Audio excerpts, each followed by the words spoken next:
இன்றே சப்ஸ்கிரைப் செய்து உங்கள் ஃபேவரட் ஷோகளை காணுங்கள். வீரா, ஒரே நாள் முழுக்க நம்ம தங்கச்சியால எப்படி சாப்பிடாம இருக்க முடியும் சொல்லு?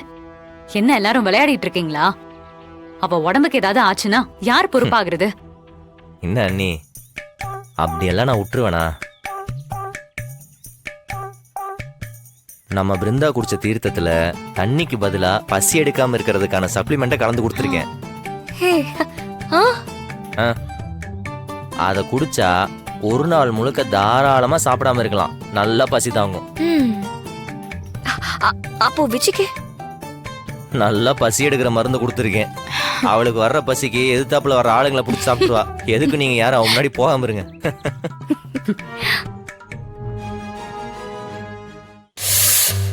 ஐயோ, பசி கொல்லுதே. நாங்கெல்லாம் 3 நேரமும் சாப்பிட்டு நைட்டு 12 மணிக்கு எந்திரிச்சு எக்ஸ்ட்ரா சாப்பிடுற குடும்பம்டா. என்ன இப்படி விரதம் இருக்க சொல்லி சாவடிக்கிறானுங்களே. ஐயோ, பசி தாங்க முடியலையே. இப்படி விரதம் இருக்கணும்னு தெரிஞ்சிருந்தா வீட்லயாவது நல்லா சாப்பிட்டுட்டு வந்திருப்பேன். அவசரப்பட்டு வந்து மாட்டிக்கிட்டேனே.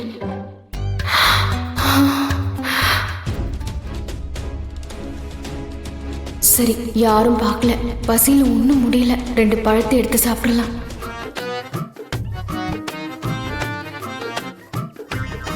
எக்ஸ்கியூஸ் மீ லேடிஸ், கொஞ்சம் அங்க கவனிங்க.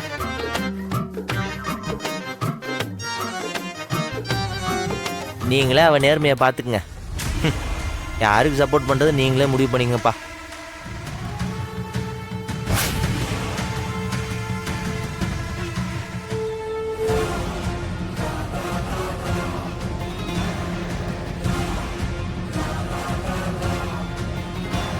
என்ன விஜய், நீ வேண்டி நோம்பு இருந்துகிட்டு இப்படி சாப்பிட்டுட்டு இருக்க?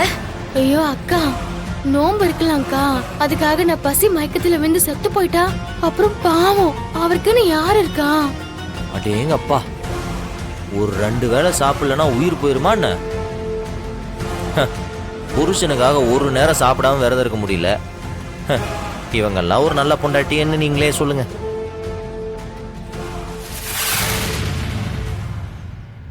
அட வாயை திறந்து சொல்லுங்க. அப்படிலாம் ஒன்னும் இல்லக்கா.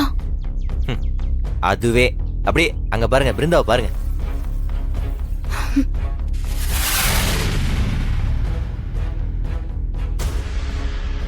இத வச்சு நீங்களே புரிஞ்சுக்கலாம் யாரு நல்ல பொண்டாட்டின்னு.